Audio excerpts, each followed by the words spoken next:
देखिए number first question start करते हैं। आईसीसी महिला विश्व कप 2022 की मेजबानी किस देश ने की है? Option number B right answer हो जाएगा। न्यूजीलैंड के द्वारा महिला विश्व कप 2022 की मेजबानी किया गया है। विश्व व्यापार संगठन की स्थापना बताइए कब हुई थी? तो देखिए 1 जनवरी 1995 को किया गया था।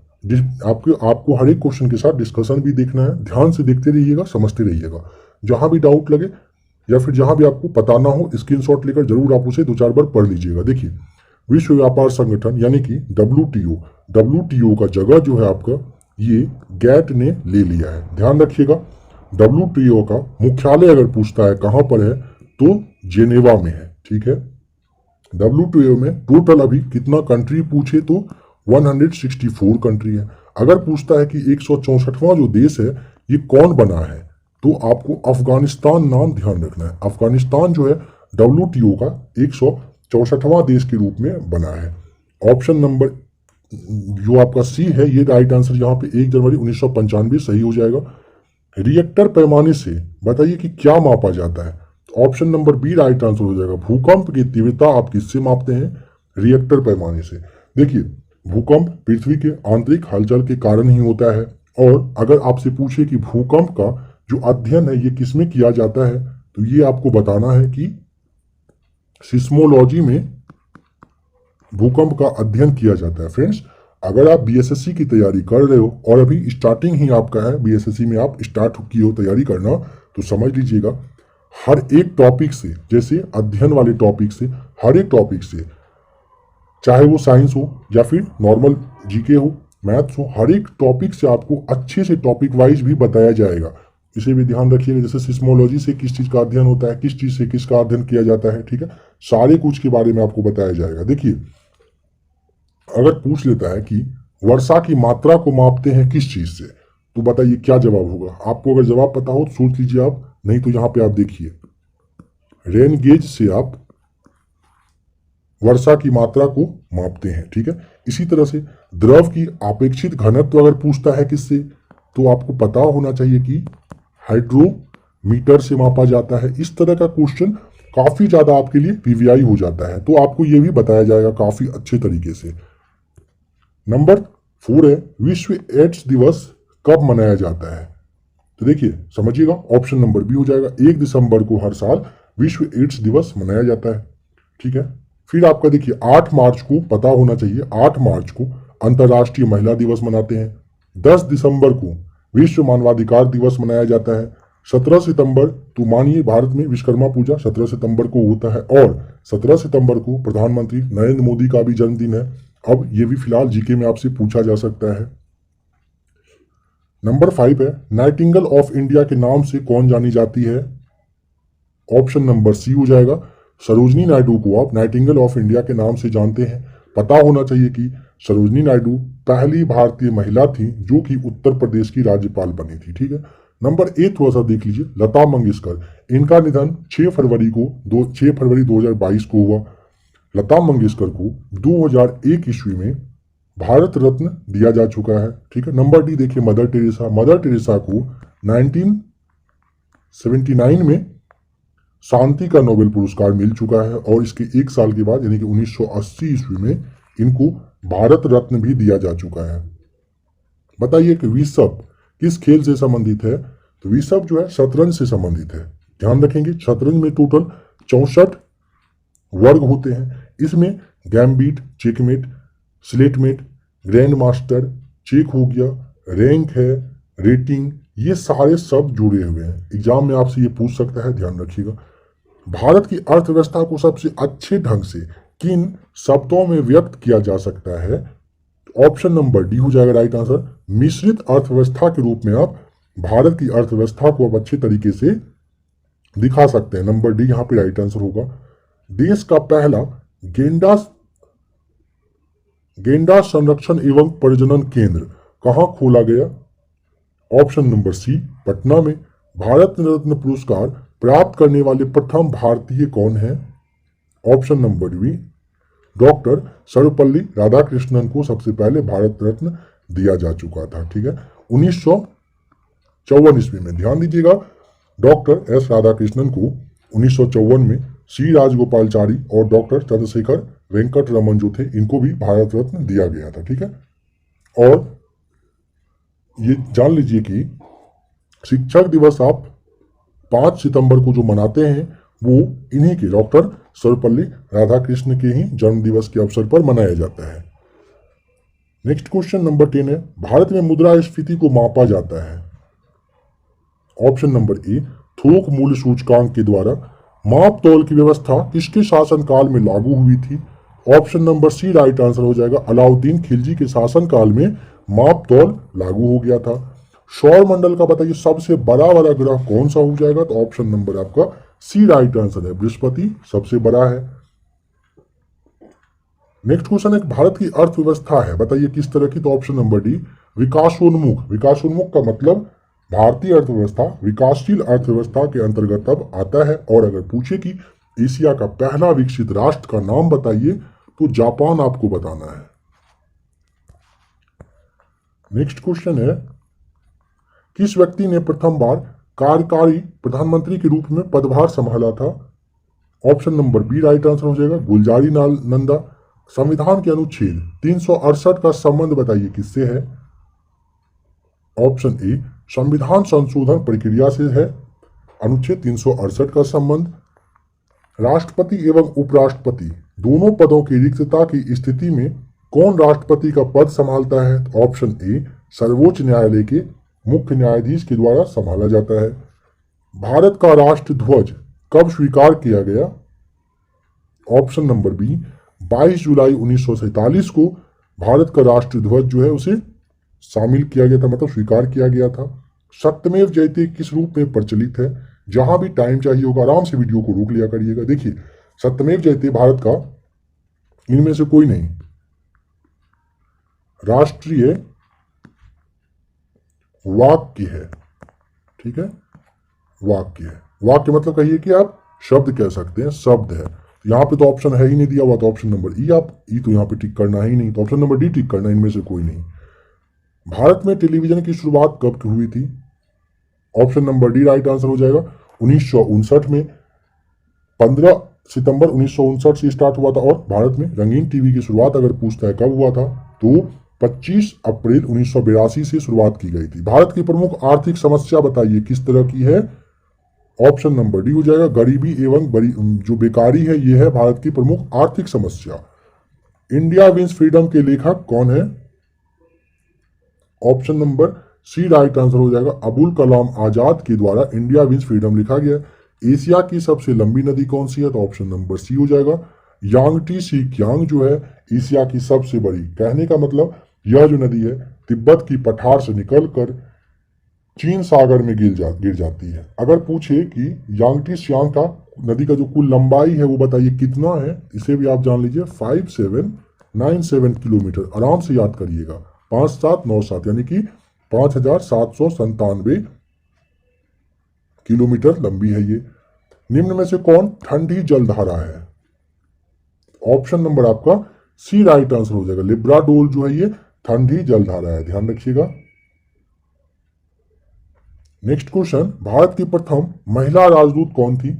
ऑप्शन नंबर सी हो जाएगा, श्रीमती विजया लक्ष्मी जो पंडित है, ये भारत की प्रथम महिला राजदूत थी। ध्यान देंगे कि श्रीमती विजया लक्ष्मी पंडित यूएनए के अध्यक्ष बनने वाली विश्व की पहली महिला थी। ठीक है, काफी अच्छा खासा ये मतलब इंपॉर्टेंट है आपके लिए जानना।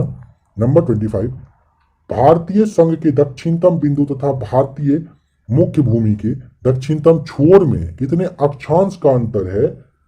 ऑप्शन नंबर ए, 2 डिग्री अक्षांश का अंतर है। और एक बात समझिए, एक देशांतर से दूसरे देशांतर के बीच अगर पूछे तो टोटल 4 मिनट का अंतर होता है, इसे भी ध्यान रखिएगा। लक्षद्वीप समूह में कौन सा द्वीप शामिल नहीं है? ऑप्शन ए, मरकत द्वीप नहीं है, बाद बाकी लक्का, अमीनो और मिनिकॉय जो है ये लक्षद्वीप समूह का ही द्वीप में शामिल है। द्वीप है मतलब समझ लीजिए। कांग्रेस के किस अधिवेशन में हिंदी को सर्वप्रथम राष्ट्रभाषा के रूप में प्रस्तुत किया गया? ऑप्शन नंबर डी, बेलगांव का 1924 वाला। देखिए, कांग्रेस के बेलगांव यानी कि 1924 अधिवेशन में सबसे पहले राष्ट्रभाषा हिंदी प्रस्तुत किया गया था, ध्यान रखेंगे। नेक्स्ट क्वेश्चन, चंद्रगुप्त मौर्य व सेल्यूकस निकेटर के बीच में बताइए कि युद्ध कब लड़ा गया था? ऑप्शन नंबर आपका ए हो जाएगा राइट आंसर, 305 ईसा पूर्व में लड़ा गया था। नेक्स्ट क्वेश्चन नंबर 25, कपास की खेती से संबंधित कौन सा विकल्प सत्य नहीं है? इंपॉर्टेंट क्वेश्चन, सोच समझ के जवाब बताइए। देखिए, इसकी खेती के लिए वर्षा 80 सेंटीमीटर आवश्यक है, ये आपका सही है। इसका जो तापमान है 45 से 55 डिग्री आवश्यक, यह आपका नहीं होगा। गहरी व मध्यम काली मिट्टी इसके उपज के लिए आवश्यक है, यह भी सही है। इंदौर टू सुजाता व मालवी कपास की जो है ये किस्में हैं, यह भी आपका सही है। अब सवाल है 45 से 55 डिग्री नहीं तो कितना डिग्री होना चाहिए? तो देखिए, कपास की खेती करने के लिए आपको 21 से 30 डिग्री तक तापमान होना चाहिए, ना कि 45 से 55। बताइए, नागोजी और कोजो इलोवा इवेला जो है ये किस वैश्विक संस्था की पहली महिला महानिदेशक बनी है? Option number B right answer हो जाएगा। विश्व व्यापार संगठन की कौन बनी है वैश्विक संस्था की पहली महिला? कौन है नाम? तो नागोजी और कोजो इलेवा, नाम ध्यान रखिएगा। अघोम वर्ष प्रथम जो है ये किस वंश का शासक था? अघोम वर्ष प्रथम, ऑप्शन नंबर सी, राष्ट्रकूट वंश के ये प्रथम शासक थे। ठीक है, देखिए, राष्ट्रकूट वंश की स्थापना 753 ईस्वी में दंती दुर्ग के द्वारा किया गया था, इसे भी ध्यान रख लीजिएगा। नंबर 32, मोहम्मद गोरी ने किस युद्ध में पृथ्वीराज चौहान को हराया था? ऑप्शन नंबर बी हो जाएगा राइट आंसर, तराइन का दूसरा युद्ध। तराइन का दूसरा युद्ध कब हुआ था? 1192 में, और पहला हुआ था 1191 ईस्वी में। बताइए, अकबर ने 1569 ईस्वी में कालिंजर पर विजय प्राप्त की थी, उस समय वहां का शासक कौन था? ऑप्शन नंबर सी ध्यान रखेंगे, रामचंद्र शासक थे उस वक्त। बताना है कि निम्नलिखित में से कौन राष्ट्रपति की प्रशासनिक शक्तियों में शामिल नहीं है? तो ऑप्शन नंबर आपका यहाँ पे क्या हो जाएगा? राष्ट्रपति के प्रशासनिक शक्ति में शामिल कौन नहीं है? तो ऑप्शन नंबर बी, लोकसभा का विघटन हो जाएगा राइट आंसर। निम्नलिखित में से ऐसे मतलब बताइए कि कौन ऐसे उपराष्ट्रपति हैं जो निर्विरोध नहीं चुने गए हैं? तो देखिए, ऑप्शन नंबर आपका जो डी है राइट आंसर हो जाएगा। आर वेंकट रमन जो है ये निर्विरोध उपराष्ट्रपति नहीं चुने गए हैं। ठीक है, और आर वेंकट रमन भारत के राष्ट्रपति निर्वाचित हुए थे, ये आप ध्यान रखेंगे। जैसे में एक नीलम संजीव रेड्डी है, ये भारत के निर्विरोध राष्ट्रपति बने थे। ठीक है, ध्यान रखेंगे, नीलम संजीव रेड्डी जो है भारत के निर्विरोध राष्ट्रपति चुने गए थे। ठीक है, नेक्स्ट क्वेश्चन देखते हैं नंबर 36, किस संविधान संशोधन के द्वारा लोकसभा तथा विधानसभा की सदस्य संख्या 2026 ईस्वी तक अपरिवर्तनीय कर दिया गया है? ऑप्शन नंबर ए हो जाएगा राइट आंसर, 84वां संविधान संशोधन 2001 के तहत किया गया है। बताइए, कांग्रेस धाराशायी होने के लिए लड़खड़ा रही है। भारत में जब तक हूं तब तक मेरी एक बड़ी महत्वाकांक्षा यह है कि मैं उसके शांतिपूर्ण निधन में सहायता दूं। यह कथन किसका है? Option number B, lord Curzon का ये कथन है, ध्यान रखिएगा। ए प्रॉमिस्ड लैंड पुस्तक के लेखक कौन है? Option number A, Barack Obama के द्वारा अ प्रॉमिस्ड लैंड लिखा गया है। बांग्लादेश की सीमा को कौन सा भारतीय राज्य छूता नहीं है? ऑप्शन नंबर सी हो जाएगा, नागालैंड नहीं छूता है आपके इन ऑप्शंस के अकॉर्डिंग। बताना है किस वास्तुकला का पालन यानी कि शैली के बारे में बताना है कि अयोध्या के राम मंदिर के लिए निर्माण के लिए किया जा रहा है। तो ऑप्शन नंबर सी हो जाएगा, नागर शैली का। बताइए, राज तरंगिणी नामक ग्रंथ का फारसी में अनुवाद किसने किया था? ऑप्शन नंबर सी हो जाएगा राइट आंसर, मौलाना शौरी के द्वारा। ध्यान रखेंगे, राज तरंगिणी का फारसी में अनुवाद किया गया था। बताना है कि 79वां गोल्डन ग्लोब पुरस्कार 2022 में निम्नलिखित में से किस फिल्म ने सर्वोत्तम मोशन पिक्चर ड्रामा पुरस्कार जीता? Option number D, the power of the dog को वर्ष 2022 का ये गोल्डन ग्लोब पुरस्कार मिला है।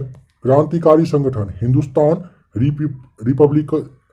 रिपब्लिकन एसोसिएशन के संस्थापक कौन थे? Option number B, Sachindranath Sanyal. देश की प्रथम सवाक यानी कि बोलती फिल्म आरम आला के निर्देशक निम्नलिखित में से कौन थे? ऑप्शन नंबर ए हो जाएगा, आरदेशीर ईरानी के द्वारा निर्देशन किया गया था। कालाहारी मरुस्थल क्षेत्र में पाई जाने वाली जनजाति बताइए कौन सी है। ऑप्शन नंबर सी बुशमैन पाया जाता है। नेक्स्ट क्वेश्चन, बिहार में किस वर्ष पहली बार दूरदर्शन का केंद्र स्थापित किया गया था। ऑप्शन नंबर बी हो जाएगा वर्ष 1978 में। पूछ सकता है कहां पर, तो मुजफ्फरपुर नाम आपको ध्यान रख लेना है। बताइए कि बिहार के किस नेता ने महात्मा गांधी के साथ किसान आंदोलन का नेतृत्व किया था। ऑप्शन नंबर आपका सी हो जाएगा राइट आंसर, राजकुमार शुक्ल के द्वारा किया गया था। नालंदा बौद्ध विश्वविद्यालय को किसने ध्वस्त किया था। Option number D Bakhtiyar Khilji के द्वारा ध्वस्त किया गया था। कौन सा देश 2022 में संयुक्त राष्ट्र जलवायु परिवर्तन सम्मेलन यानी कि COP27 की मेजबानी करेगा। ऑप्शन नंबर डी मिस्र के द्वारा किया जाना है COP27 का मेजबानी। T20 इंटरनेशनल क्रिकेट में पाकिस्तान के किस खिलाड़ी ने विराट कोहली का रिकॉर्ड तोड़कर सबसे कम पारियों में 2500 रन बनाने का रिकॉर्ड अपने नाम कर लिया है। ऑप्शन नंबर सी बाबर आजम ने। बताना है कि देखिए, अब ध्यान से देखिएगा, जब हम जल के नीचे सुराही भरने के लिए रखते हैं तो जैसे जैसे सुराही भरती रहती जाती है वैसे वैसे हमें विशेष प्रकार की ध्वनि सुनाई देती है। इसका कारण कौन सा है। ऑप्शन नंबर सी अनुनाद के कारण ऐसा होता है। मनुष्य का जो है, मनुष्य को सबसे अधिक जरूरत होती है किस चीज की। ऑप्शन नंबर बी हो जाएगा प्रोटीन की। ध्यान देंगे, मानव शरीर का लगभग 15% जो भाग है वो प्रोटीन से ही बना हुआ है। विटामिन सी का रासायनिक नाम बताइए क्या है। विटामिन सी का रासायनिक नाम एस्कर्बिक अम्ल हो जाएगा। ठीक है, ऑप्शन नंबर आपका सी यहाँ पे राइट आंसर हो जाएगा, ध्यान रखिएगा।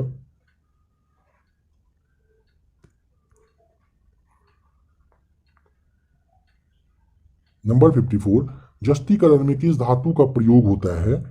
ऑप्शन नंबर ए हो जाएगा राइट आंसर, जस्तीकरण में किसका, जिंक धातु का यूज होता है। नेक्स्ट क्वेश्चन है कि मानव के शरीर में अधिकांश भोजन कहां पर पचता है। ऑप्शन नंबर बी छोटी आंत में अधिकांश भोजन पकता है। निम्नलिखित में से किसमें विटामिन ए बहुत अधिक मात्रा में पाया जाता है। ऑप्शन नंबर ए हो जाएगा गाजर में विटामिन ए सबसे ज्यादा पाया जाता है। और देखिए गेहूं में सबसे ज्यादा क्या, तो कार्बोहाइड्रेट, ध्यान रखिएगा। फिर आपका जैसे यहाँ पे दाल में है, तो दाल में प्रोटीन पाया जाता है। प्रकृता के वर्ग विस्थापन का नियम का प्रतिपादन किया किसने। ऑप्शन नंबर ए फजन तथा सोडी के द्वारा किया गया था, ध्यान रखिएगा, ये भी आपके लिए इंपॉर्टेंट है। नेक्स्ट क्वेश्चन नंबर 58 है, ऊर्जा का मात्रक बताना है कि क्या होता है। तो ऑप्शन सी हो जाएगा राइट आंसर, जूल होता है। ठीक है, नंबर सी राइट आंसर हो जाएगा। नंबर 59 देखते हैं, रक्त संचलन संबंधी खोज की थी किसने किया था। तो ऑप्शन नंबर सी हो जाएगा राइट आंसर, विलियम हार्वे के द्वारा किया गया। स्टीम इंजन के आविष्कारक बताना है कौन थे। तो जेम्स वॉट के द्वारा ऑप्शन नंबर ए किया गया था। देखिए जेम्स वॉट ने 1825 ईस्वी में स्टीम इंजन का आविष्कार इन्होंने किया था। ठीक है, अब आइए नंबर 61, कार्बोहाइड्रेट का कौन सा प्रकार हमारे भोजन का मुख्य घटक है। ऑप्शन आपका बी राइट आंसर हो जाएगा, स्टार्च। किस रक्त समूह के व्यक्तियों को सार्वभौमिक दाता यानी कि यूनिवर्सल डोनर के रूप में जाना जाता है। ऑप्शन नंबर ए हो जाएगा, ओ ग्रुप वाले को आप यूनिवर्सल डोनर के रूप में जानते हैं। अवशोषित भोज्य पदार्थ को प्रोटोप्लाज्म में बदलने की प्रक्रिया क्या कहलाती है। ऑप्शन नंबर ए एसी मिलिनेशन कहा जाता है, ध्यान रखिएगा। यकृत से पित्त निकलता है, इसे भी ध्यान रख लेंगे। अल्टीमीटर से क्या मापते हैं। ऑप्शन नंबर बी हो जाएगा राइट आंसर, भूतल से ऊंचाई। निम्नलिखित में से कौन सा आयन कार्बन परमाणु के सम इलेक्ट्रॉनिक है। ऑप्शन नंबर डी हो जाएगा राइट आंसर, N+, ध्यान रखिएगा। सोडियम प्लस हो जाएगा राइट आंसर। नंबर 66, किसी वस्तु की सभी स्थितियों के लिए कौन आभासी व सीधा प्रतिबिंब बनाता है। ऑप्शन नंबर डी क्या होना चाहिए, देखिए अवतल लेंस आपका होगा और उत्तल दर्पण। ऑप्शन नंबर बी और सी जो है हमेशा क्या होगा, आभासी व सीधा प्रतिबिंब बनाता है हर एक कंडीशन में। अमोनियम क्लोराइड तथा शुष्क बुझे हुए चूने के मिश्रण को गर्म करने पर क्या प्राप्त होगा। ऑप्शन नंबर सी होगा राइट आंसर, अमोनिया प्राप्त होता है। नंबर 68, ऊष्मीय विकिरण तथा प्रकाश में अंतर से संबंधित निम्नलिखित कथनों पर विचार करिए।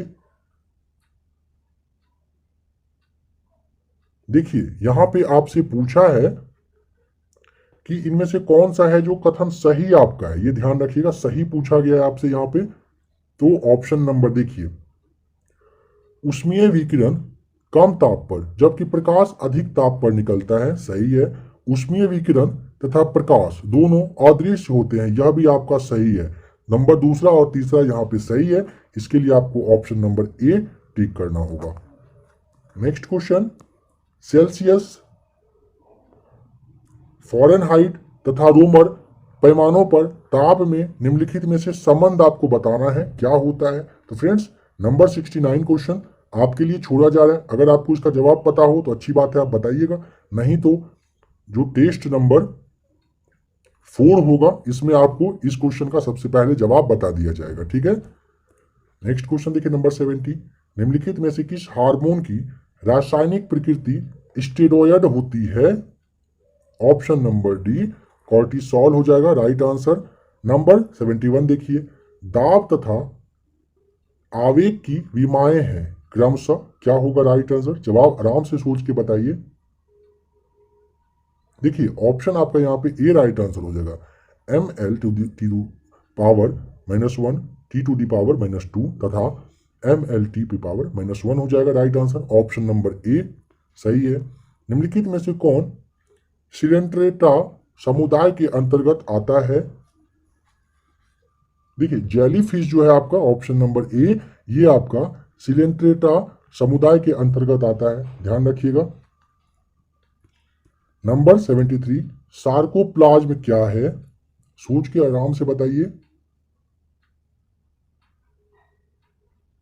देखिए ऑप्शन नंबर आपका यहाँ पे ए राइट आंसर होगा, रेखित मांसपेशी की अर्ध तरल इंटरफाइब्रिल पदार्थ होता है, ठीक है, ऑप्शन ए होगा। फ्रेंड्स देखिए नंबर 72 जो है ना आपका, इसे समझिएगा थोड़ा सा। सिलेंट्रेटा जो समुदाय है ये समझिए कि ये संघ के मतलब सिलेंट्रेटा संघ के जंतु के गुण क्या है, जैसे ये जलीय जीव होते हैं, ठीक है। इनके शरीर में 2 प्रकार की परत होता है, एक होता है आंतरिक, एक होता है बाह्य। इसमें से कुछ ऐसी जातियां मतलब समूह पाई जाती है जो जैसे में कि आप कोरल का नाम सुने, कोरल वगैरह होता है। इसमें कुछ जातियां ऐसा मतलब अकेला पाया जाता है, जैसे कि आपका हाइड्रा है, ये सारे होते हैं, ध्यान रखिएगा, ठीक है। नंबर 72 देखिए अभी आपने, 73 देख लिया, 74 देखते हैं। उपास्थि होते हैं, बताइए उपास्थि क्या होता है। ऑप्शन नंबर ए, उपास्थि जो है आपका ना सघन तरल उत्तक होता है, ध्यान रखेंगे। नंबर 75 बताना है कि रासायनिक तुल्यांक W तथा विद्युत रासायनिक तुल्यांक Z के पदों में फैराडे नियतांक बताइए क्या होगा। तो ऑप्शन नंबर आपका यहाँ पे बी हो जाएगा, F = W/Z, राइट आंसर आपका यहाँ पे है।